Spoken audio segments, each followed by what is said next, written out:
Hi hello నమస్తే. నేను మీ Suresh. Welcome to Hit TV. ఈ మధ్య కాలంలో జరుగుతున్నటువంటి భారత్ పై సుంకాల విషయంలో కావచ్చు, H1B వీసాల మీద అమెరికా చేస్తున్నటువంటి ప్రయత్నాలెన్ని, లేకపోతే ఆ ప్రయత్నాలతో అమెరికాతో మనం ఏమన్నా సంబంధాలు తెగిపోతున్నాయా, లేదంటే బలపడుతున్నటువంటి సత్సంబంధాలేంటి, మనతో మాట్లాడడానికి పూర్తిగా మాట్లాడడానికి అక్కడి నుంచి మన దేశం నుంచి వెళ్ళినటువంటి దాదాపు 25 సంవత్సరాలకు పైగా అక్కడ ఉన్నటువంటి తెలంగాణ గ్లోబల్ అసోసియేషన్ ఫార్మ్ చేసినటువంటి ఎన్ఆర్ఐ గారు ఉన్నారు. వారి మాటల్లో తెలుసుకునే ప్రయత్నం చేద్దాం. విశ్వేశ్వర రెడ్డి గారు, నమస్తే అండి. నమస్కారం. సార్, దాదాపు ఒక ఆస్పిరెంట్ గా అమెరికాకు వెళ్ళాలి, లేదంటే ఇతర దేశాలకు వెళ్ళాలి, చదువుకోవాలి నేపథ్యంలో, లేదంటే అక్కడ ఉద్యోగం చేయాల్సినటువంటి నేపథ్యంలో అనేక ఆశాభావులు ప్రపంచం నుంచి అమెరికా వైపు చూస్తున్నటువంటి దేశాలు ఎన్నో ఉంటాయి, ఆస్పిరెంట్స్ ఎన్నో ఉంటాయి. కానీ అక్కడ కొన్ని వీసాలు ఉంటాయి. అక్కడ విధించే వీసాల రకాలేంటి, లేదంటే ఈ H1B వీసా గురించి తర్వాత మాట్లాడుకుందాం. అక్కడ మనకు వచ్చేటువంటి వీసాలు చదువు మీద కావచ్చు, పని మీద కావచ్చు, లేదంటే జీరో వీసా కావచ్చు, ఓ వీసా కావచ్చు, అటువంటి అనేక వీసాలు ఉంటాయి. ఆ వీసాల గురించి కొంచెం విషయం మాకు తెలియజేసే ప్రయత్నం చేయండి కొన్ని. ఓకే. ఏంటంటే బేసికల్గా అమెరికా ఈజ్ ఇమిగ్రెంట్ కంట్రీ. అంటే ఇమిగ్రేషన్ బేస్డ్ మీదనే అమెరికా బిల్డ్ అయింది హిస్టారికల్గా. ఓకే. సో ప్రపంచ దేశాల నుంచి కూడా ఎక్కడైతే టాలెంట్ ఉంటుందో, ట్రెజర్ ఉంటుందో దాన్ని అమెరికా తీసుకోవాలనుకుంటుంది అన్నట్టు. అమెరికా కంట్రీ లోపలికి వెల్కమ్ చెప్తుంది. యూజువల్గా ఏంటంటే ఇండియన్స్ అంటే ప్రపంచ దేశాల నుంచి, అన్ని దేశాల నుంచి కూడా ఇక్కడ ఉంటారు. అమెరికాలో ఏ దేశమైనా కానివ్వండి, వాళ్ళ ఎంతో కొంచెం ప్రజెన్స్ ఉంటుంది. సో ఇండియన్స్ మేజర్ ప్రజెన్స్ ఉంది ఇప్పుడు. సో ఇండియన్స్ మేజర్ గా వచ్చే వాళ్ళు ఏంటంటే F1 స్టూడెంట్ వీసా మీద వస్తారు, H1 వర్క్ అంటే స్కిల్డ్ లేబర్ మీద వస్తుంటారు, B1 B2 విజిటర్ వీసా మీద వస్తుంటారు. అంటే ఆల్ఫాబెటికల్ లెటర్ లో A to Z లో ఒక లెటర్ కి ఒక వీసా టైప్ ఉంటుంది ఇక్కడ. సో ఆ లెటర్ లో ఇప్పుడు మనకి O1 O2 ఉంటుంది, P1 P3 ఉంటాయి. తర్వాత యు నేమ్ ఇట్, ఒక లెటర్ కి ఒక్కొక్కటి. ఇప్పుడు ఐ వీసా ఉంటుంది మీడియా వాళ్ళకి. సో ఇట్లా in line with those, so they will come. ఇందులో కూడా ఎలా ఉంటుందంటే టెంపరీ స్టే ఉంటుంది, పర్మనెంట్ స్టే ఉంటుంది. నాన్ ఇమిగ్రెంట్ వీసా అంటారు, ఇమిగ్రెంట్ వీసా అంటారు. సో నాన్ ఇమిగ్రెంట్ అంటే వాళ్ళకి డ్యూరేషన్ ఆఫ్ స్టే అంటే ఒక 1 ఇయరా, 6 months, 2 years, 5 years అని ఉంటుంది అది. L1 కూడా వీసా టైప్స్ లో L1 కూడా మనలో చాలా మంది వస్తుంటారు. ఇంట్రా కంపెనీ ట్రాన్స్ఫర్స్ అని కార్పొరేషన్స్ పంపిస్తుంటాయి. సో అందులో కూడా వస్తుంటారు. సో బాటమ్ లైన్ ఏంటంటే వాళ్ళు నాన్ ఇమిగ్రెంట్ గా వచ్చి తర్వాత పర్మనెంట్ రెసిడెన్సీ కోసం అప్లికేషన్ పెట్టుకొని, తర్వాత గ్రీన్ కార్డ్ వచ్చి, గ్రీన్ కార్డ్ తర్వాత మళ్ళీ 5 ఏళ్ల తర్వాత US సిటిజన్షిప్ తీసుకొని ఈ కంట్రీలోనే హిస్టారికల్ గా చాలా ఏళ్ల నుంచి చాలా మంది మన వాళ్ళు సెటిల్ అవుతున్నారు. అది ఇమిగ్రేషన్ బేస్డ్ మీద. సో ఈ టిపికల్ అంటే ఇందులో ఉన్న వాళ్ళు ఈ మధ్య లాస్ట్ 10 years నుంచి మేజర్ గా ఎక్కువ ఏంటంటే స్టూడెంట్ వీసాలు పెరిగాయి. సో అందులో భాగంగా ఇవాళ తెలుగు 2 రాష్ట్రాల నుంచి కూడా చాలా మంది రావడం వల్ల, అంతకుముందు మనం చెన్నై కాన్సులేట్కి వెళ్ళే వాళ్ళం. సో చెన్నై కాన్సులేట్ దూరం ఉంది, వీళ్ళందరూ ఎక్కువ మంది ఇక్కడ నుంచే వస్తున్నారు హైదరాబాద్ బేస్ నుంచి అని చెప్పేసి, అంటే తెలుగు బ్యాక్గ్రౌండ్ నుంచి వచ్చేవాళ్ళు అని చెప్పేసి the biggest US consulate in South Asia with very big US consulate ఇప్పుడు హైదరాబాద్ లో ఎస్టాబ్లిష్ అయింది. సో అందువల్ల ఏంటంటే to cater the needs of the Telugu population, immigration వీసాలు కానీ, నాన్ ఇమిగ్రెంట్ వీసాస్ కానీ, ఇమిగ్రెంట్ వీసాస్ కానీ, ఇవన్నీ జరగడానికి అంత పెద్ద కాన్సులేట్ అక్కడ బిల్డ్ చేశారు, ఏది హైదరాబాద్ కాన్సులేట్. సో అంచేత అంటే మనకు ముంబై కాన్సులేట్, చెన్నై, కలకత్తా, బాంబే ఇవన్నీ ఉన్నా కూడా, ఢిల్లీ కాన్సులేట్స్ ఉన్నా కూడా ఇప్పుడు ఈ కాన్సులేట్ తో బాగా ఎఫెక్టివ్ యూటిలైజేషన్ అవుతుంది. సో ఇమిగ్రేషన్ లో చాలా మంది వస్తున్నారు, సెటిల్ అవుతున్నారు. కొంచెం మార్కెట్ ఎకనామిక్స్ ని బట్టి కానీ, టిపికల్ గా ఇక్కడ ఉన్న నీడ్స్ ని బట్టి, ఎకనామిక్ నీడ్స్ ని బట్టి కొన్ని డైనమిక్ చేంజెస్ ఉంటాయి. దాన్ని బట్టి మనం అడాప్ట్ చేసుకోవాలి. తర్వాత ఇక్కడ గవర్నెన్స్ కూడా రిపబ్లికన్ పార్టీ ఉంటుంది, డెమోక్రటిక్ పార్టీ ఉంటుంది. సో రిపబ్లికన్ పార్టీ ఉన్నప్పుడు more patriotic, more country interested base మీద ఎక్కువ పాలసీ మేకింగ్ ఉంటుంది, డెసిషన్ మేకింగ్ ఉంటుంది, ఆ లైన్ లోనే ఉంటుంది. So current government is Republican party government, so which is Donald Trump. So Donald Trump కూడా గవర్నమెంట్ తీసుకునేటప్పుడు కూడా క్లియర్ గా చెప్పారు ఏంటంటే అమెరికా గ్రేట్ అగైన్, అంటే అమెరికా ఏదైతే లూజ్ అవుతుందో దాన్ని మళ్ళీ మనం రీగెయిన్ చేసుకోవాలన్న ఉద్దేశంతో ఆయన ఎలక్షన్స్కి వెళ్ళారు. ఆయన ల్యాండ్ స్లైడ్ విక్టరీతోని గెలిచారు. సో అంచేత ఇప్పుడు ఆయన ఇంట్రెస్ట్ అంతా more America interest, American population, American citizen ఇంట్రెస్ట్ల మీద వర్క్ చేస్తున్నారు. అందులో భాగంగానే ఆయన డైనమిక్ గా ఇమిగ్రేషన్ పాలసీ కానీ, పబ్లిక్ పాలసీ కానీ, గవర్నెన్స్ కానీ ఇవన్నిటి మీద చాలా పట్టు తీసుకొస్తుండు. అంటే ఇప్పుడున్న దానిలో తీసుకొచ్చి అది ఎఫెక్టివ్, అంటే it's not that against to India, it is not against to any other country. It is the interest of country, it is the interest of American benefits. అట్లా అంటే వాళ్ళ దగ్గర ఏ ప్రోగ్రామ్స్ ఇచ్చినా ఏది ఇది ఉన్నా కూడా ఒక కంట్రీ స్పెసిఫిక్ ఉండదు. ఎస్పెషల్లీ మన ఇమిగ్రేషన్ దానిలో అయితే అన్ని కంట్రీస్ వాళ్ళని వెల్కమ్ చెప్తారు, కానీ దాని యూటిలైజేషన్ ఎలా ఉంటుంది అన్న దాన్ని బట్టి ఉంటుంది. సో మేజర్గా మన వర్క్ వీసాస్ అన్ని ఎఫెక్టివ్గా మోర్ యూటిలైజేషన్ ఇండియా నుంచి వస్తుంది. తర్వాత కొన్ని ఇన్వెస్టర్ బేస్డ్ గ్రీన్ కార్డ్స్ ఉంటాయి, EB-5 అని. అందులో మేజర్గా చైనా వాళ్ళు ఎక్కువ యూటిలైజ్ చేసుకుంటారు. అంటే ఇది ఒక ట్రెండ్, న్యూమరిక్స్ చూస్తే మనకున్న సర్వేస్ చెప్పడం బట్టి. సో అంటే వేరియస్ రిపోర్ట్స్ ఆధారంగా చెప్తున్నాను ఇది.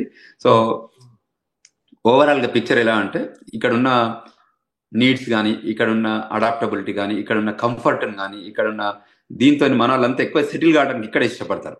సో మనం లా ఆఫ్ ద ల్యాండ్ అంటారు ఇక్కడ. దాన్ని బేసికల్గా మన తెలుగు ప్రజలందరూ కానీ, ఇండియన్స్ కానీ చాలా జాగ్రత్తగా ఉంటారు, చాలా జాగ్రత్తగా ఫాలో అవుతారు, సెటిల్ అవుతారు ఇక్కడ మంచిగా గౌరవంగా సెటిల్ అయిపోయి.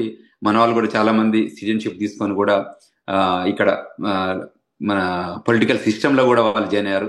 అంటే బిజినెస్ సిస్టంలో ఉన్నారు, పొలిటికల్ సిస్టంలో ఉన్నారు, ఏదైతే ఆర్గనైజేషన్స్ ఉన్నాయో వాటిలలో. సో మేము గ్లోబల్ తెలంగాణ అసోసియేషన్, సో ఇది ఒక గ్లోబల్ ఎంటిటీ, అంటే ప్రపంచవ్యాప్తంగా ఉన్న తెలంగాణ ఎన్ఆర్ఐస్కి ఒక వేదిక ఉండాలనే ఉద్దేశంతో దీన్ని స్థాపించాను అమెరికాలో. సో అందులో భాగంగా ఇప్పుడు ఎన్ఆర్ఐస్ ఎక్కడైనా వెళ్ళనియండి వరల్డ్లో, ఎందుకంటే world become a global village today.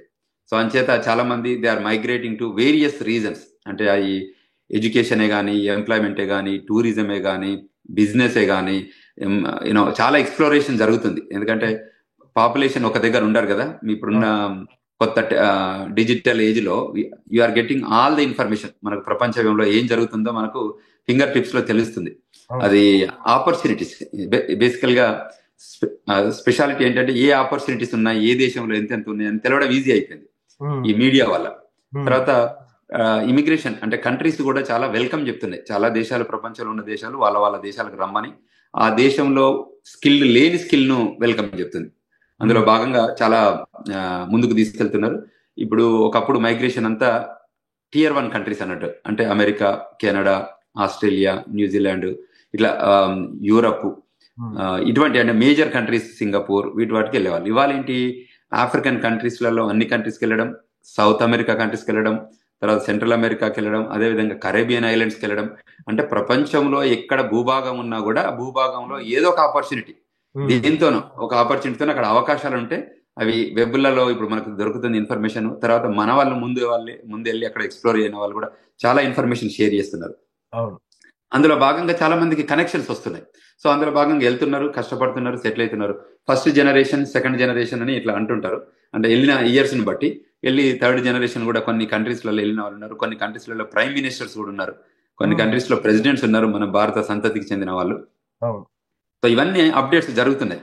అందువల్లనే ఈ గ్లోబల్ తెలంగాణ కూడా జరుగుతుంది. అందువల్లనే అక్కడ వేరియస్ కంట్రీస్ లో ఎక్కడెక్కడ ఉన్న వాళ్ళందరినీ కూడా కనెక్ట్ చేయడం అనేది ఇక్కడ గోల్. సో అందువల్ల వాళ్ళకు కూడా సేవా కార్యక్రమాలు కానీ, వాళ్ళకు అదే విధంగా బిల్డ్ చేసిన సమాజం మళ్ళీ మాతృభూమికి ఏదో ఒక రకంగా సేవ చేయాలి. మాతృభూమిలో ఉన్న వాళ్ళందరికీ కూడా అది హెల్ప్. అంటే వాళ్ళు వచ్చే వాళ్ళకి కూడా ఏ కంట్రీలు, ఇప్పుడు ఆఫ్రికన్ కంట్రీస్ లో ఉన్నాయి మన వాళ్ళు, మైనింగ్, మినరల్ ఎక్స్ప్లోరేషన్, తర్వాత ప్రింటింగ్, తర్వాత అక్కడ వేరియస్ ఎంప్లాయ్మెంట్ ఆపర్చునిటీ, ఫార్మింగ్, ఇవన్నీ కూడా చేస్తున్నారు అక్కడ వెళ్ళిన వాళ్ళు. సో వాళ్ళు వెళ్ళడమే కాకుండా మిగతా ఇండియన్ డయాస్పోరా ఉంటారు కదా, వాళ్ళందరినీ కూడా వెల్కమ్ చెప్పి తీసుకొస్తున్నారు. మళ్ళీ ఇక్కడ కూడా అది నార్త్ ఇండియన్ కానీ, సౌత్ ఇండియన్, ఈస్ట్ వెస్టర్న్, ఎక్కడైనా పర్లేదు, వాళ్ళందరూ ట్రావెల్ చేస్తున్నారు. వాళ్ళకున్న స్ట్రెంగ్స్, కొందరికి కమ్యూనికేషన్ స్కిల్స్ బాగుంటాయి, కొందరికి వర్కింగ్ ఎథిక్స్ ఉంటాయి, కొందరికి లాయాలిటీ టు ద కంట్రీ ఉంటాయి. అన్నిటిని బేస్డ్ మీద వాళ్ళకి కొందరికి మ్యానుఫ్యాక్చరింగ్ స్కిల్ ఉంటుంది, కొందరికి ఫార్మింగ్ స్కిల్ ఉంటుంది, కొందరికి టెక్నాలజీ స్కిల్ ఉంటుంది.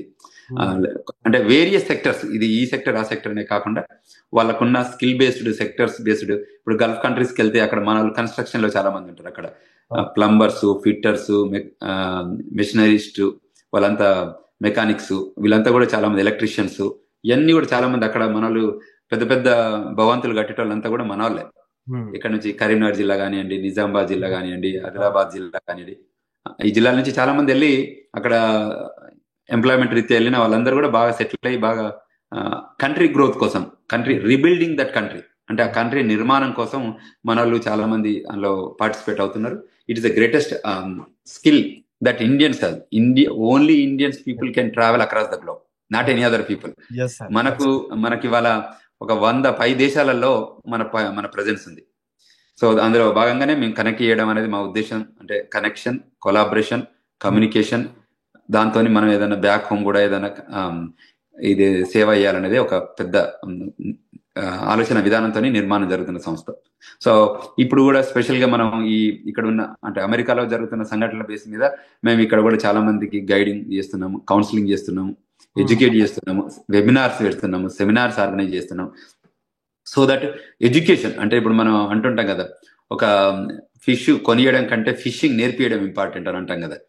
సో వాళ్ళు ఫిష్ అంటే ఒకరోజు కొనిస్తే అది ఒకరోజు ఫిష్ తింటాడు, తర్వాత వదిలేస్తారు. అదే ఫిషింగ్ ఎట్లా చేయడం నేర్పిస్తే వాళ్ళు they can live by themself on their own అని ఆ ఉద్దేశంతో ఇక్కడ వచ్చిన వాళ్ళందరికీ కూడా అమెరికన్ లీగల్ సిస్టమ్ ఎలా ఉంటుంది, లా ఆఫ్ ద ల్యాండ్ ఎలా ఉంటుంది, వాళ్ళు ఎట్లా సెటిల్ కావాలా, వాళ్ళకి ఏ ఆపర్చునిటీస్ ఉన్నాయి, దీనివల్ల వాళ్ళకి ఏం బెనిఫిట్స్ ఉంటాయి, తర్వాత లా ఆఫ్ ద ల్యాండ్ ఎట్లా ఫాలో కావాలి, ఆ ఫ్రేమ్వర్క్ లో ఎంత ఉంటే బాగుంటుంది, వాళ్ళకి F1 మీద వచ్చినా, H1 మీద ఉన్న, గ్రీన్ కార్డ్ వచ్చినా, యుఎస్ సిటిజన్షిప్ వచ్చినా, ఇది path way to the US citizenship అంటారు అన్నట్టు.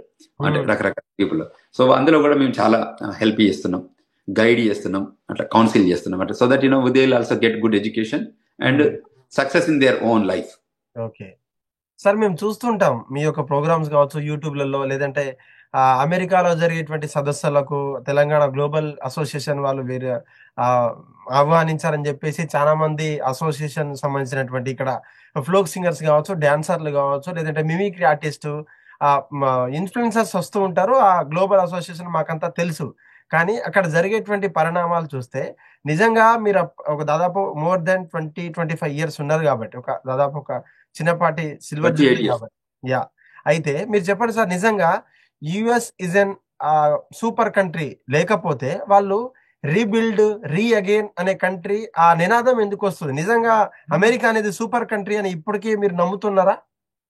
అంటే మనం ఎట్లా చూడాలి అంటే, అమెరికాను ఇప్పుడు ఇండియా చూస్తే America is a developed nation, India is a developing nation. అంటే మనం క్లారిటీ దీన్ని అంటే మన ఇద్దరం డిసైడ్ చేయం. దానికి న్యూమరిక్స్ ఉంటాయి, దానికి సొసైటీస్ ఉంటాయి, దానికి ఆర్గనైజేషన్స్ ఉంటాయి, అంటే పర్ క్యాపిటల్ గ్రోత్ తోని అట్లా డెఫినేషన్ ఇస్తారు. అంటే ఒక ఇండియా ఈ రెండు కంట్రీలే కాదు, ప్రపంచంలో ఏ దేశాలైనా కూడా వాళ్ళకు ఉన్న ఎంప్లాయ్మెంట్ క్రియేషన్ కానివ్వండి, అక్కడ ఉన్న లైఫ్ స్టాండర్డ్స్ కానివ్వండి, దాని బేస్డ్ మీద మన వాళ్ళు డెఫినేషన్స్ ఇస్తారు. సో దానికి స్టాండర్డ్స్ ఉంటాయి, దానికి నామ్స్ ఉంటాయి, దానికి రూల్స్ ఉంటాయి. తర్వాత హెచ్చు తగ్గులు కూడా ఉంటాయి, అంటే అప్ అవుతుంది, డౌన్ అవుతుంది, అంటే కంటిన్యూస్ గ్రోత్ కూడా ఉండదు కదా. గ్రాఫికల్ గా మనం చూస్తే మళ్ళీ కింద పడుతుంది, మళ్ళీ లేస్తుంది. ఇప్పుడు స్టాక్ మార్కెట్ లాగా ఎగ్జాంపుల్ పైన కింద పడుతుంది. ఇప్పుడు గ్లోబల్ ఎకనామిక్స్ లో ఎలా ఉంటుందంటే మనకి ఇక్కడ రెసిషన్స్ ఉంటాయి, అంటే ఒక గ్రోత్ కరువు పైకే ఉండదు, మధ్యలో కిందికి కూడా వస్తుంది, మళ్ళీ పైకి రావాలి. సో ఎక్కడైతే ప్రీవియస్ గవర్నమెంట్ గ్రోత్ కరువు కిందికి ఉందో అక్కడ ఏం చెప్తాడు, దాన్ని పైకి రావాలంటే దాన్ని ఇంకా గొప్పగా చేయాలనే ఉద్దేశంతో అది political language. America great again అనేది ఒక పొలిటీషియన్ ఏం చెప్తాడు పబ్లిక్ లోకి వెళ్ళినప్పుడు, మిమ్మల్ని ఇంకా గొప్పగా తీసుకెళ్లాలి, ఇంకా మేము చేయాలి అని అంటేనే కదా వాళ్ళు ఓట్లేసేది. సో అట్లా అంటే you know what I'm saying, A country president అయినా ఆ కంట్రీ బెస్ట్ ఇంట్రెస్ట్ లోనే పనిచేస్తేనే కదా ఆయన ఓట్లేసేది. లేదా పక్క దేశానికి జాబ్లు ఇవ్వాలి, మనం పక్క దేశం బాగుపడాలి, మనం ఎట్లయినా పర్వాలేదు అని అంటే ఎందుకు ఓట్లేస్తారు? సో మా కంట్రీ గొప్పగా ఉండాలి అని కోరుకోవడంలో ఆ ప్రెసిడెంట్ కు తప్పేం లేదు కదా.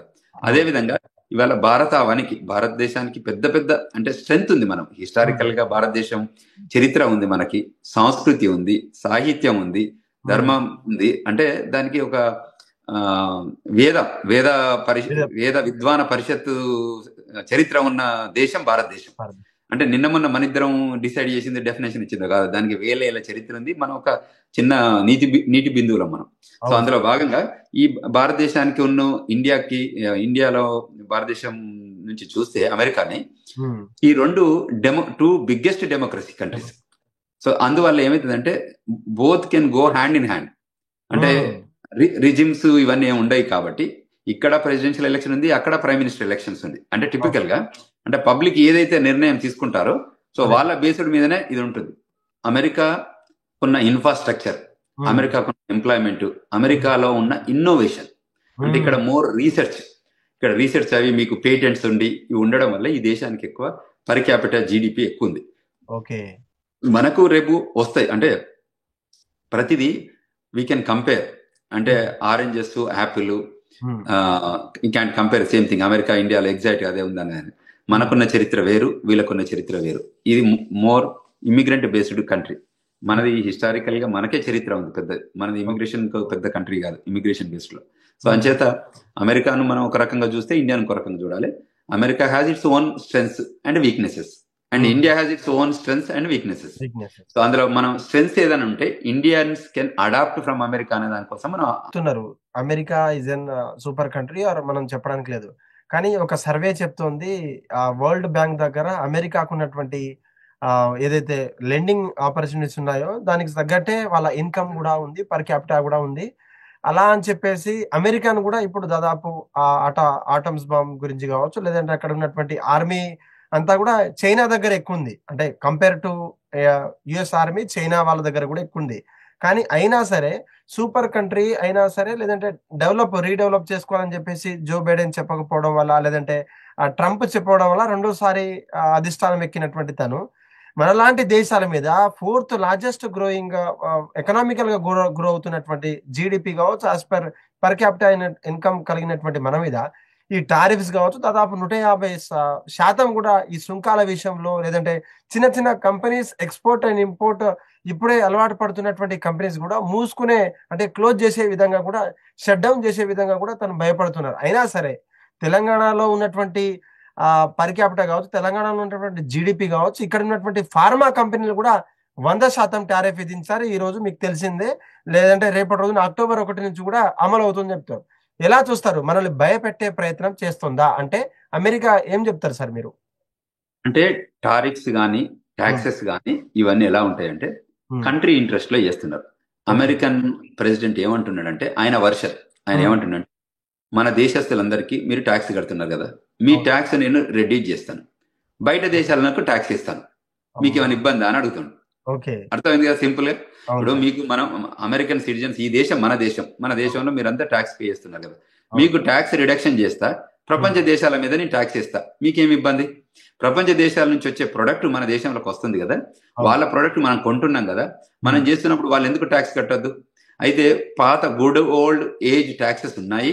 సో ఇప్పుడు నేను టారిఫ్స్ చేసి నేను ఎక్కువ ఇంక్రిమెంట్ చేస్తాను. ఇప్పుడు మనకు ధరలు పెంచుతాం కదా, ఇప్పుడు ఎలక్ట్రిసిటీ ధరలు, గ్యాస్ ధరలు, మన ఇదేంటి బస్సుల టికెట్ల ధరలు అంటే ఉంటాయి కదా, చార్జెస్ ఇంక్రిమెంట్ అవుతాయి కదా ఇండియాలో. సిలిండరు, మన పెట్రోల్ ధరలు, మనం ఎలక్ట్రిసిటీ ధరలు పెంచుతారు కదా. ఇప్పుడు ఎవరో ఒకరు ఒక టర్మ్ లో పెంచాలి కదా. అంటే ఇప్పుడున్న ఎకనామిక్స్ లో చూస్తే ఒక 10 ఏళ్ల క్రితం ఉన్నది ఇప్పుడే సేమ్ అట్లే చార్జ్ చేయలేరు కదా, మళ్ళీ 10 ఏళ్ళకి చేస్తాం కదా. ఇప్పుడు ట్యాక్స్ బెనిఫిట్స్ ఎట్లా ఇస్తారో టాక్సేషన్ కూడా అలా ఉంటుంది కదా. సో అందులో భాగంగానే టారిఫ్స్ కూడా ఉన్నాయి. సో టారిఫ్స్ ఒక దేశానికి 25% ఇస్తే, ఒక దేశానికి 50% ఇస్తే, ఇంకో దేశానికి 100% అనుకుంది పర్ మినిట్. సో ఆ కంట్రీ పే చేయగలితేనే చేస్తారు, పే చేయలేకపోతే వేయలేం కదా. ఇప్పుడు మీ దగ్గర డబ్బు ఉంది, మీ దగ్గర డబ్బు నేను స్క్వీజ్ చేయాలంటే, మీ దగ్గర ఎండుగుడ్డ ఉంటే నేను స్క్వీజ్ చేయలేను, తడిగుడ్డు ఉంటేనే కదా నేను స్క్వీజ్ చేయగలుగుతా. అవును సార్. పిండాలంటే మనకు తడిగుడ్డ అయితేనే కదా వాటర్ వచ్చేది. అట్లే ఆ కంట్రీలోకి వెళ్ళి మనం డబ్బు ఎక్స్ట్రా, ఇప్పుడు పేద దేశం దగ్గరికి పోయి నేను టారిఫ్ చేస్తే 100% అంటే జోక్ నవ్వుతారు కదా. అంటే ఎదుగుతున్న దేశము, డబ్బున్న దేశము, డబ్బు ఇయ్యగలిగే, ఇప్పుడు మనము డొనేషన్ ఎవరి దగ్గర అడుగుతాం? ఇచ్చేటోళ్ళ దగ్గర అడుగుతాం కదా, యువరాల దగ్గర డొనేషన్ అడగలేం కదా. అదే విధంగా ఈ కంట్రీ కూడా ఇప్పుడు ఏంటంటే, ఏ కంట్రీ మన కంట్రీ నుంచి ఎక్కువ బెనిఫిట్ అవుతుంది, అమెరికా అనే దేశం నుంచి ఏ దేశం ఎక్కువ బెనిఫిట్ అవుతుంది లెక్కలు వేసుకుంటారు. చైనా అవుతుందా, ఇండియా అవుతుందా, యూరప్ లో అవుతున్నాయా, ఏ దేశం అవుతుందో వాళ్ళ దగ్గర ఒక చార్ట్ ఉంటుంది. చార్ట్ బేస్డ్ మీదనే వాళ్ళు ఈ పర్సెంటేజ్ చేస్తారు. ఇంకోటి, American president or American government ఒక డెసిషన్ తీసుకుంది అనుకోరి, వాళ్ళు ఏ ఇంట్రెస్ట్ లో తీసుకుంటారు? వాళ్ళ కంట్రీ ఇంట్రెస్ట్ లో తీసుకుంటారు, మన కంట్రీ ఇంట్రెస్ట్ లో తీసుకోరు కదా. వాళ్ళు అంటే ఇండియన్ కంట్రీ ఇంట్రెస్ట్ లో తీసుకోరు కాబట్టి వాళ్ళ కంట్రీ ఇంట్రెస్ట్ లోనే నిర్ణయం తీసుకుంటారు. వాళ్ళ కంట్రీకి బెనిఫిట్ కొన్ని బిలియన్స్ ఆఫ్ డాలర్స్ ఇప్పుడు వస్తుంది కంట్రీకి, ఏది దాని ట్రెజరీకి. ఎవరద్దు అంటారు? ఇప్పుడు ట్యాక్స్ కలెక్టర్ అని ఉంటుంది కదా హిస్టారికల్ గా. సరే, దాన్ని ఎంత మోడరేట్ గా కలెక్ట్ చేయాలి, ఎంత మైన్యూర్ గా కలెక్ట్ చేయాలి, ఎంత మేజర్ గా కలెక్ట్ చేయాలి అనేది అది మన వేరియన్స్ ఉంటుంది. బట్ కలెక్షన్ చేస్తున్నారు బేసికల్, ప్రైసెస్ హైక్ చేస్తున్నారు, పే చేస్తున్నారు. తర్వాత నేను 50% చేశాను మీ కంట్రీ మీద అనుకుందాం, ఒక కంట్రీ మీద చేస్తే ఏం చేస్తారు? ఆ కంట్రీ వాళ్ళు వచ్చి నెగోషియేట్ చేస్తారు. అయ్యా, మా దగ్గర అంత 50% చేసే కట్టేది లేదు, ఇది మా ఎకనామిక్స్, ఇది మా నెంబర్స్, సో మేము ఓన్లీ 25% కట్టగలుగుతాం అంటే వీళ్ళు కూడా రీఎవాల్యుయేట్ చేస్తారు. అరే, వీళ్ళు 50% కట్టలేరేమో, 25% కట్టగలుగుతారు, so let's go for it అని 25% కట్టి తీసుకుంటారు. అంటే నెగోషియేషన్ టెక్నిక్స్. అంటే టేబుల్ దగ్గరకు వస్తారు కదా, మనం ఫైన్ వేస్తేనే కదా వాడు మన దగ్గరకు వచ్చేది. మనం ఈ టారిఫ్స్ వేయకపోతే అసలు డిస్కషన్ ఉండదు కదా. అవును. అంటే మా వాళ్ళ కంట్రీ లాయాలిటీ చూపిస్తుందా మా కంట్రీకి, లేకపోతే ప్రొడక్ట్ ప్రాపర్గా ఇస్తుందా. It is a negotiation technique అన్నట్టు. America okay. Is a playing a negotiation technique. Okay. You get it my point. Yeah truly truly. So అక్కడికి వచ్చిన తర్వాత టేబుల్ దగ్గరకు వస్తారు కదా, నేను మీ మీద పర్సంటేజ్ చేస్తాను. అప్పుడు ఒకసారి నో నో నో అట్లా కాదు, ఇట్లుంది ఇట్లుందని అని లెక్కలేసి చెప్తాం. మా దేశం ఇంత, మా దేశానికి ఇది ఉందని. అట్లనా, ఓకే దట్స్ అయితే మనం లెట్స్ క్యాల్కులేట్ నెంబర్స్, దాన్ని బట్టి మీకు 25% ఇవ్వచ్చు. లేదు మళ్ళీ ఆలోచిద్దాం, మళ్ళీ ఒక 6 నెలల సంవత్సరం 2 ఏళ్ల తర్వాత మళ్ళీ మిగతా 25% గురించి ఆలోచిద్దాం. కానీ సరే ఇప్పుడు మనం లెట్స్ గో విత్ 25% అని చెప్పేస్తారు. అందుకే అంటే ఈ పీయూష్ గోయల్ అంటే ఫినాన్స్ మినిస్టర్ కావచ్చు, ఇక్కడ ఉన్నటువంటి ఆ ఎవరైతే మాట్లాడుకుంటారో దాదాపు ప్రతి వారానికో నెలకోసారి కూడా పీయూష్ గోయల్ గారు హైదరాబాద్ నుంచి లేదంటే ఢిల్లీ నుంచి సలహాలు తీసుకొని మరి అమెరికాకి రావడానికి గల కారణాలు ఇవే ఉంటాయి కావచ్చు బహుశా. Correct correct okay. అంతే. న్యూమరిక్స్ అంటే ఇది ఒక ఎకో సిస్టమ్. అంటే అందరూ they are organizing this events, organizing planning, ఇవన్నీ జరుగుతున్నాయి. అందులో భాగంగానే చేయడం తప్ప ఆ, ఒక కంట్రీ ఇంట్రెస్ట్ లో ఆ కంట్రీ పనిచేస్తుంది తప్ప వేరే కంట్రీస్లో పనిచేయదు. సరే నెగోషియేషన్ చేస్తారు. కొందరు 100% చేస్తే, లేదు 50% అనో, 50% చేస్తే 25% అనో, అంటే numbers that will vary. So మనం ఇండియా రష్యా నుంచి గ్యాస్ కొంటున్నాం కాబట్టి మన మీద 50% చేశారు. సో అది వీళ్ళు అమెరికాకి ఇష్టం లేదు. ఎందుకంటే వాళ్ళు కొనడం ద్వారా వాళ్ళని ఎకనామిక్ గా బాగా స్ట్రాంగ్ చేస్తున్నారు మీరు. ఆ చేయడం వల్ల మీరు మా కంట్రీకి ఇబ్బంది చేస్తున్నారు అనేది ఇక్కడ ఆలోచన విధానం.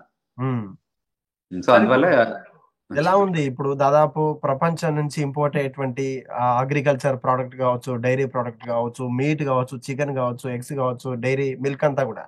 కానీ ఇండియా నుంచి తెచ్చేటువంటి ప్రోడక్ట్స్ ఎలా ఉన్నాయి? వాట్ వాట్ ద ప్రైస్, అంటే హెచ్చు తగ్గులు ఏమైనా ఉన్నాయా?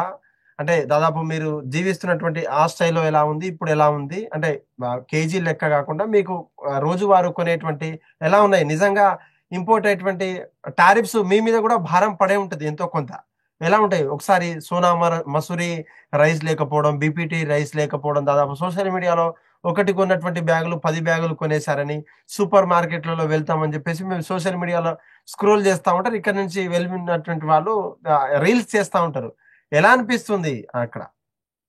అంటే బేసికల్ ఎలా ఉంటుందంటే ఇవి ఆ, అంత ఇంపాక్ట్ ఇండియన్ దాని మీద ఇమీడియట్ ఇంపాక్ట్ ఏమి ఉండదు.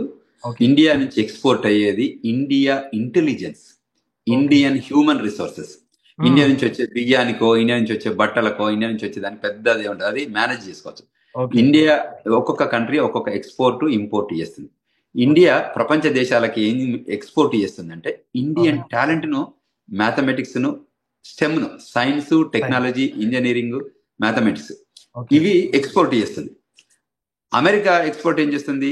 వెపన్స్ ఎక్స్పోర్ట్ చేస్తుంది, ఎయిర్ ఫ్లైట్స్ ని ఎక్స్పోర్ట్ చేస్తుంది, పెద్ద పెద్ద పేటెంట్స్ ని ఎక్స్పోర్ట్ చేస్తుంది, మెడికల్ ఇన్నోవేషన్స్, మెడికల్ డివైసెస్ ని ఎక్స్పోర్ట్ చేస్తుంది. అంటే చాలా పెద్ద ఇప్పుడు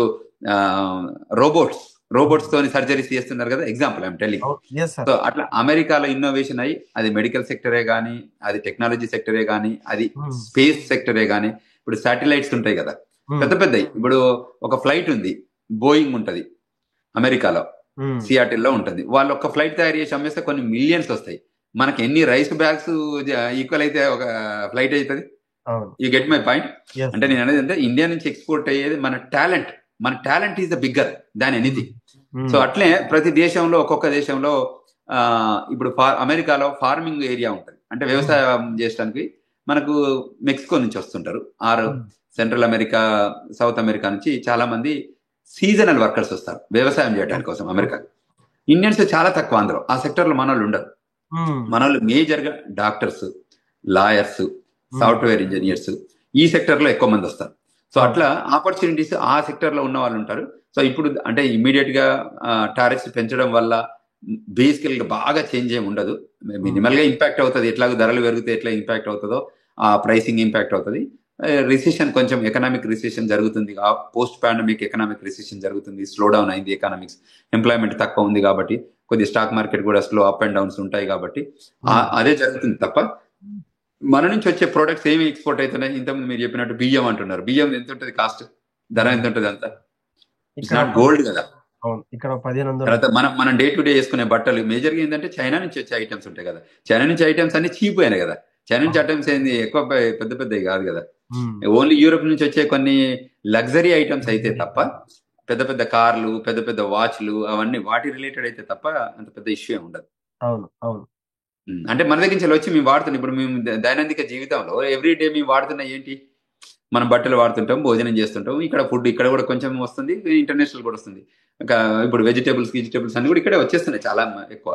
ఏమైనా వచ్చిన అంటే ఇట్స్ మాడరేట్, అంటే it's food items, what we are using food items. మిగతా రెస్ట్ ఆఫ్ ద ఐటమ్స్ కంప్యూటర్లు ఇక్కడనే తయారవుతున్నాయి కదా. ఎగ్జాంపుల్ డే టు డే రోజు ఫోన్లు ఇక్కడివే, ఇక్కడ ఎక్కువ సిస్టమ్ ఇక్కడదే. మా కార్లు అంటే బయట నుంచి వచ్చినా అవి ఇక్కడివే. అంటే ఈడ కూడా ఇక్కడ లోకల్లో మ్యానుఫ్యాక్చరింగ్ కార్లు వాడతాం, లేదంటే ఇంటర్నేషనల్ వచ్చినా కూడా అవి ఇండియా నుంచి వచ్చినాయి లేవు కదా ఇక్కడ వాడుతున్నది అమెరికాలో. ఎగ్జాంపుల్ ఎకనామిక్స్ వైజ్ లెక్కలు వేసుకుంటే. సో అది సార్, భారతదేశం నుంచి వచ్చినటువంటి స్టూడెంట్స్ ని కొంతమంది సోషల్ మీడియాలో బెదిరించి you from are you Indian, you bitch అని చెప్పేసి ఆడవాళ్ళను, లేదంటే యూ బాస్టర్డ్ అని చెప్పేసి మగవాళ్ళను చెప్తూ ఉంటారు. వాళ్ళు సోషల్ మీడియాలో సార్ మీరు ఇంకా రాకండి, నేను చదివయ్యాక నేనే వచ్చేస్తా అని చెప్పేసి సోషల్ మీడియాలో ఇన్స్టాగ్రామ్లలో బాధపడుకుంటూ వీడియోస్ కావచ్చు రీల్స్ చేస్తుంటారు. కానీ వాటిని చూసినటువంటి ఆస్పిరెంట్స్ ఎవరైతే ఉన్నారో వాళ్ళు మాత్రం ఇంకొక ఆపోజిట్ రీల్ చేస్తుంటారు. మా దేశానికి వచ్చి మా లిబర్టీని వాడుకొని, మా ఫ్రీడమ్ ని వాడుకొని, లేదంటే మాకున్నటువంటి జాబ్స్ ని కొల్లగొడుతున్నారని చెప్తున్నారు. గంటకు $10-15 ఇచ్చేటువంటి జాబ్స్ ని కూడా మీరు 5 మా 3 మీ బతుకులు ఇంతే అనే కించపరిచేటువంటి మాటలు మాట్లాడుతున్నారని చెప్పేసి కొంతమంది అమెరికన్ చెప్తూ ఉంటారని చెప్తున్నారు. ఎలా చూడొచ్చు సార్, నిజంగా వచ్చినటువంటి చదువు, వచ్చినటువంటి పని వచ్చి మీద కన్స్ట్రక్షన్ వరకు, లేదంటే అవే చేసుకుంటూ ఉండాలా? అవి చేసుకుంటే ఇక్కడ చేసినటువంటి 20-30 లక్షలకు పైగా రెంట్లుగా అక్కడ ఉన్నటువంటి వడ్డీ కావచ్చు, మీకు తెలియదు ఏమున్నది, దాదాపు ఈ 2 నుంచి 3 రూపాయల వడ్డీ ఉంటది. అది దాటితే చక్రవడ్డీలో విసురు చక్రవడ్డీ ఉంటది. మరి ఆ పని చేయకపోతే how the Indians get to survive అంటే ఏం చెప్తారు మీరు దాని గురించి? సోషల్ మీడియా నిజంగా మనల్ని తిట్టడం కరెక్టే అంటారా? కాదు. అయితే ఇందులో ఏదంటే 100% లో ఒక 2-3% అటువంటి పీపుల్ ఉంటారు. 98-97% పీపుల్ మంచి వాళ్ళే ఉంటారు. అక్కడక్కడ ఎమోషనల్ గా ఉన్న వాళ్ళు తిట్టొస్తే అట్లా ఆ టైప్ ఆఫ్ లాంగ్వేజ్ మాట్లాడుతుంటారు, అటువంటి వ్యవహారికం చేస్తుంటారు. సో దాన్ని మనం మొత్తాన్ని 97% ఆపాదించొద్దు. 2-3% ఎక్కడైనా ఉంటుంది. తర్వాత క్రిమినల్ ఇంటెంట్ కూడా, ఇప్పుడు ఇండియాలో క్రిమినాలిటీ ఉంటుంది, అమెరికాలో క్రిమినాలిటీ ఉంటుంది. అది వేరియస్ గా చేంజ్ అవుతుంటుంది. వాళ్ళ సైకాలజికల్ ఎఫెక్ట్స్ తోని వాళ్ళు యాక్ట్ చేస్తుంటారు. సో అంచేత అది పెద్ద మేజర్ ఏం కాదు. తర్వాత ఇక్కడికి వచ్చి మేము F1 వీసా మీద వచ్చి మేము ఆన్ క్యాంపస్ కాకుండా మేము బయట పని చేస్తాము, ఇండియాలో అప్పు చేసి వచ్చాము, కానీ అందువల్ల మేము ఇక్కడ చేస్తామంటే ఈ కంట్రీ ఒప్పుకోదు. ఎందుకంటే F1 కి కొన్ని రూల్స్ ఉన్నాయి. ఆ రూల్స్ ఫ్రేమ్వర్క్ లోనే మనం పనిచేయాలి. మనం రూల్స్ వయలేట్ చేస్తే వాళ్ళు డిపోర్ట్ చేస్తారు. వాళ్ళు ఐడెంటిఫై చేస్తే అంటే మీరు తప్పు చేసిరని ఐడెంటిఫై చేస్తే వాళ్ళు డిపోర్ట్ చేస్తారు. బికాజ్ అది non immigrant visa. Unless you get citizenship, మళ్ళీ అది నేచురలైజేషన్ ఉంటుంది. అంటే తీసేయాలనుకున్నప్పుడు కంట్రీ ఇంట్రెస్ట్ లో మనం పని చేయకపోతే, కంట్రీ ఇంట్రెస్ట్ లో మనం ఇక్కడ లివింగ్ చేయకపోతే వాళ్ళకి రైట్ ఉంటుంది, పంపించే రైట్. సో అంచేత అదే జరుగుతుంది తప్ప ఎక్కడక్కడ చిన్న చిన్న షూటింగ్స్ కానీ, మన వాళ్ళు ఇప్పుడు యాక్సిడెంట్ లో చనిపోతున్నారు. ఎగ్జాంపుల్ వెళ్ళి కానీ ఓషన్ ఫ్రంట్కి వెళ్ళి స్విమ్మింగ్కి వెళ్ళి అక్కడ కూడా చనిపోతున్నారు. అంటే సూపర్ మార్కెట్లలో గన్ను బెదిరించి కొంతమంది, అందులో సూపర్ మార్కెట్ లో మనం పనిచేయొద్దు. రూల్ ప్రకారం అయితే మనం సూపర్ మార్కెట్ లో పనిచేయద్దు. F1 వీసా మీద వచ్చిన స్టూడెంట్స్ వచ్చేసి ఇక్కడ సూపర్ మార్కెట్ లో కానీ, గ్యాస్ స్టేషన్ లో కానీ, గ్రాసరీ స్టోర్ లో కానీ, లిక్కర్ స్టోర్లలో కానీ ఎక్కడ పనిచేస్తుంటారు. పనిచేస్తున్న వాళ్ళ గురించి చెప్తున్నాను. ఇప్పుడు దానికి మన వన్ ఆఫ్ ద స్టూడెంట్ ఏం చేశాడు, డోర్ డెలివరీకి వెళ్ళాడు, డోర్ డాష్ వెళ్తే అక్కడ వెళ్ళిన రిసిపియంట్ దగ్గరికి వెళ్తే ఆయనకి ఏదో వాగ్యుద్ధ్యం అయింది, దాంతో ఆయన చంపేశాడు. So what ever it is, మన ఒక ఇంపార్టెంట్ ప్రాణం పోయింది కదా. సో మనం చేయొద్దన్న దాన్ని మనం చేసి లూజర్ ఎవరయ్యాం? మనమే లూజ్ అయ్యాం, ఎవరు లూజ్ కాలేదు. సో అందువల్ల ఇక్కడ చాలా రకాల ఇష్యూస్ ఉండొచ్చు. మ్యాట్రిమోనియల్ ఇష్యూస్ కానీ, స్పీడింగ్ టికెట్స్ కానీ, DUI కేసెస్ కానీ, you name it everything, money laundering cases కానీ, ఇంకేదన్నా కేసెస్లలో కూడా ఇరుక్కోవచ్చు మనం రకరకాల. కానీ ఈ కంట్రీకి ఒక రూల్ ఉంది, కంట్రీకి ఒక లా ఉంది. ఆ లా ఫ్రేమ్వర్క్ లో మీరు పనిచేయగలిగితే మీరు సక్సెస్ అవుతారు. లా ఫ్రేమ్వర్క్ లో మేము పనిచేయలేకపోతే ఈ డిజిటల్ ఏజ్ లో ట్రాకింగ్ ఈజ్ ఈజీ. అంటే ఇక్కడ మిస్టేక్ జరిగినా, ఇక్కడ జరిగినా ఇప్పుడు వీడియో సర్వైవలెన్స్ ఉంటుంది. సో నిన్న మొన్న ఎవరో ఒక స్టోర్ లో పనిచేస్తుంటే ఇట్లే డబ్బు కోసం ఒక వ్యక్తి వచ్చి కాల్ చేశాడు, మనోళ్ళు తెలుగు అబ్బాయిని. కాల్ చేస్తే ఒక బుల్లెట్ బాడీలోకి వెళ్ళి పక్క నుంచి, అంటే హార్ట్ పక్క నుంచి వెళ్ళిపోయింది. ఇంకా ఒక 1 ఇంచ్ 2 ఇంచ్ అయితే చనిపోవడమే. సో బుల్లెట్ బయటకు వెళ్ళిపోయింది. సో 10 రోజులు హాస్పిటలైజ్ అయ్యింది, చివరికి ఈ సర్వైవ్. సో ఇప్పుడు ఏం చేసింది గవర్నమెంట్, నువ్వు అక్కడ ఎందుకున్నావు, నువ్వు ఆ స్టోర్లో ఎందుకు పనిచేస్తున్నావు, నువ్వు స్టూడెంట్ కదా, నువ్వు అనాథరైజ్డ్ వర్క్ చేస్తున్నావు కదా, నీ సర్వీస్ని మేము టెర్మినేట్ చేస్తున్నాము, నీ F1 స్టేటస్ టెర్మినేట్ చేస్తున్నాము, you need to leave the country అని చెప్పేశారు. వామ్మో. అంటే అర్థమైంది కదా క్లియర్ గా. సో అవును. దీనివల్ల ఎవరు ఇంపాక్ట్ అయ్యారు, ఆ అబ్బాయి ఇంపాక్ట్ అయ్యాడు. అవును. ఇది గవర్నమెంట్ చేసేది కరెక్ట్ పాయింట్ కదా. ఇప్పుడు స్పీడింగ్ వెళ్తుంటాం, ఉమ్. కాప ఆపుతాడు, ఆపి ఉమ్. 70 స్పీడ్ మీద వెళ్ళాలంటే 70-75 వరకు వెళ్తే ఓకే. నేను 85-95 వెళ్తా అంటే ఏందన్నట్టు, మనకు ఎండేంజరే, మన పక్కన డ్రైవర్స్ కి ఎండేంజరే, అంటే ఇద్దరికి. అవును. మనం 90 మీద 70 మీద 90 పోతుంటే మనకు కూడా ఇబ్బందే కదా, మన కారు బోల్తా పడవచ్చు అవును. స్పీడ్ లో, అంటే మన ప్రాణానికి కూడా హానికరమే. ప్లస్ ఉమ్. పక్కన ఉన్న కార్లు ఉన్న వాళ్ళకు కూడా మనం ఇబ్బంది చేసినట్టు అవుతుంది కదా ఆ స్పీడ్ లో తట్టుకోలేకపోతే. సో అవును. అందులో ఏం చేస్తారు, ఆపుతారు, టికెట్లు ఇస్తారు, ఫైన్ వేస్తారు, జైలుకి పంపుతారు. ఇది అవును. ఫేర్ అండ్ ఆఫే కదా. అవును. అంటే ఇది సింపుల్ గా మన వాళ్ళంతా దాన్ని తిప్పి తిప్పి రకరకాలు చేస్తారు కానీ, సో ఉమ్. ఇటువంటిదే తప్ప రెస్పెక్ట్ ఇవ్వడం కానీ, హానర్ ఇవ్వడం కానీ, హెల్త్ కి ఈ వాళ్ళ వాల్యూ ఇవ్వడం కానీ, ఒక హెల్త్ కేర్కి ఇచ్చే వాల్యూ కానీ ఈ దేశంలో చాలా బాగుంది. ఎవరైనా కాపాడారా సార్? అంటే తెలంగాణ గ్లోబల్ అసోసియేషన్ కి ఎవరైనా సంప్రదించారా? లేదంటే ఈ యొక్క సమస్యలో నేను ఇరుక్కున్నాను, నన్ను కాపాడండి అని చెప్పి? చాలా మంది మన దగ్గరికి స్పీడింగ్ టికెట్స్ కానీ, తర్వాత డియుఐ కేసెస్ కానీ, ఉమ్. తర్వాత ఈ మ్యాట్రిమోనియల్ ఇష్యూస్ కానీ, అంటే అమ్మాయి అబ్బాయి పెళ్లి చేసుకున్న తర్వాత కొట్లాటలు కానీ, అవును. తర్వాత అంటే వేరియస్ క్రిమినల్ థెఫ్ట్ కేసెస్ కానీ, స్టోర్లలో దొంగతనం చేసుకొస్తారు కదా చాలా అవును. మంది ఇప్పుడు చేస్తున్నారు కదా, వాళ్ళందరినీ కానీ వాళ్ళు మనల్ని అప్రోచ్ అయితే మనం వాళ్ళకి గైడెన్స్ ఇస్తాం, ఎడ్యుకేట్ చేస్తాం, లాయర్లను అసైన్ చేస్తాం, ఉమ్. లాయర్లతో వాళ్ళకి ఎవరెవరు ఉన్నారో గైడ్ చేస్తాం, ఆ ఊర్లో ఉన్న లాయర్లని చెప్పి "ఇగో ఈ లాయర్లను మీరు చూసుకుంటే మీ సొల్యూషన్ అందులోకి వెళ్ళి బయటకు వస్తారని చెప్పాను. So okay. ఇటువంటిది మేము చాలా సంవత్సరాల నుంచి ఈ దేశంలో మేము సర్వీస్ చేస్తూనే ఉన్నాం. ఓకే. ఇప్పటికి రోజు ఒక 2-3 కాళ్ళు యుఎస్ మొత్తంలో వస్తుంటాయి మనకి. వచ్చినప్పుడల్లా వాళ్ళందరికీ ఈ గైడెన్స్ ఇస్తాం. కొన్ని ఓకే. స్టేట్లలో వాళ్ళ స్టేట్ స్పెసిఫిక్ లాస్ అంటారు అన్నట్టు. అమెరికా ఎట్లా అంటే this is the United states of America, America. India union states of India, అవును. అవును. డిఫరెన్స్. సో అవును. ఈ స్టేట్లలో ఒక స్టేట్ లో ఉన్న లా ఇంకో స్టేట్ లో వర్తించదు. సో అవును. ఇమిగ్రేషన్ అనేది ఫెడరల్ లా. So um. అది మనకు లా ఫర్మ్ ఉంది.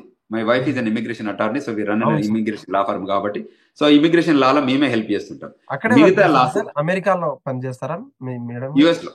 యుఎస్ లోనే మాకు లా ఫర్మ్ ఉంది, వాషింగ్టన్ డీసీలోనే మేము చేస్తాం, ఇమిగ్రేషన్ లానే చేస్తాం. ఉమ్. సో H1లు, గ్రీన్ కార్డులు, సిటిజన్షిప్, వీసాస్ ఇవన్నీ అవే, సర్వీస్ అదే ఇండస్ట్రీ మాది. అవును. సో మనం గ్లోబల్ సర్వీస్ లో ఇది చేస్తాం. గ్లోబల్ తెలంగాణ కూడా మీరు తెలుగు ప్రజానికి అందరికి కూడా మేము సర్వీస్ చేస్తుంటాం. ఉమ్. ఏ సమస్య మన దగ్గరికి సమస్య అవును. వచ్చినా అవును. వాళ్ళకి రౌట్, ఈ రూట్ లో వెళ్తే బాగుంటది, ఈ రూట్ లో వెళ్తుంటది, గైడెన్స్ ఇవ్వడంలో మనకి good guidance will help them good person. అంతే సార్.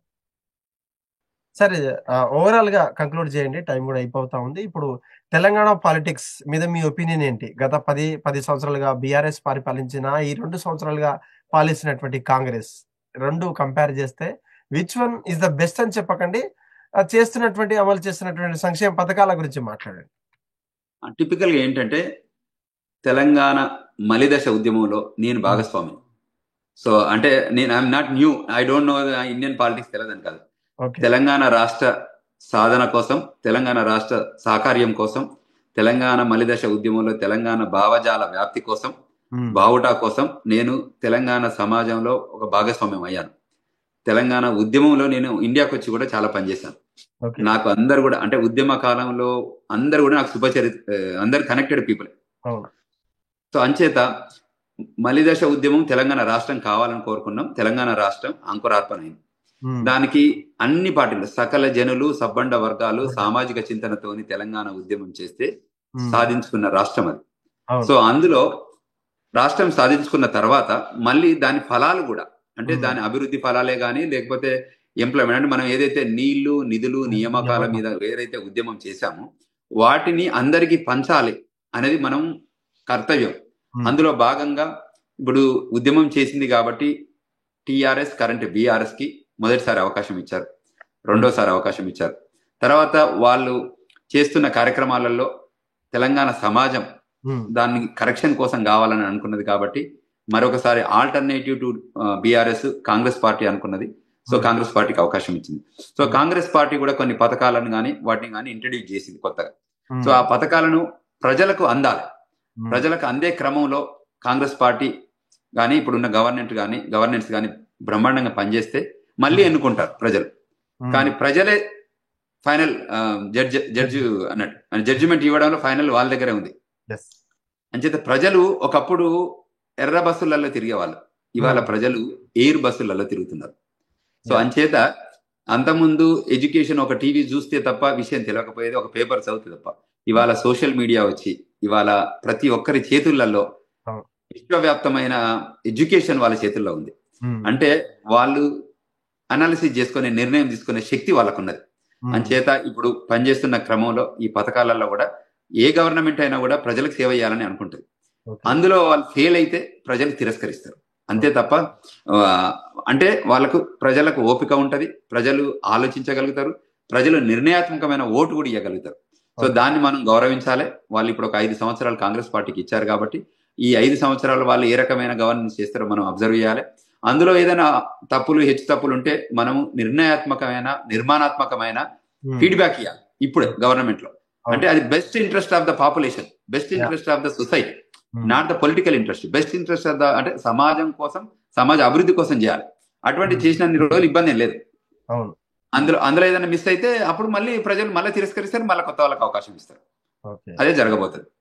థ్యాంక్ యూ సార్, మీ యొక్క విలువైన సమయాన్ని, ఎన్నో మీటింగ్స్ ఉన్నప్పటికీ మాట్లాడగానే, నిన్న మెసేజ్ చేయగానే మీరు రిప్లై ఇవ్వడము, వాట్సాప్ ద్వారా మనమంతా కనెక్ట్ ఇవ్వడము, ఈవెన్ దో ఆ హిట్ టీవీకి ద్వారా లేదంటే అన్ని ఛానళ్ల ద్వారా మీరు ఎంతో సుపరిచితులైనా సరే ఒక జూమ్ కాల్లో తీసుకుంటాం సార్ అంటే ఆలోచించకుండా సరేనండి నేను ఈ టైంకి వస్తానని చెప్పేసి ఆ టైంకి మమ్మల్ని రిమైండ్ చేస్తూ ఈ యొక్క సమయం ఇచ్చినందుకు మీకు మా హిట్ టీవీ తరఫున, మా యొక్క టీం తరఫున చాలా రుణపడి ఉంటాం సార్. మరెన్నో ఇటువంటి ఇంటర్వ్యూలు కావచ్చు, ఇటువంటి అంశాల మీద మనం మాట్లాడుకునేటువంటి సమయం కూడా ఇచ్చారు. ఆ ఫ్రెండ్షిప్ కూడా మనలో బలోపేతం కావాలని చెప్పేసి ఈ యొక్క విలువైన సమయం ఇచ్చినందుకు హిట్ టీవీ తరఫున lot of thanks from India sir. Love. Thank you very much. Hit TV app, ఇందులో short news, live news, entertainment shows, movies, digital magazines తో పాటు మీ జిల్లా వార్తలను కూడా ఫ్రీగా చూడొచ్చు.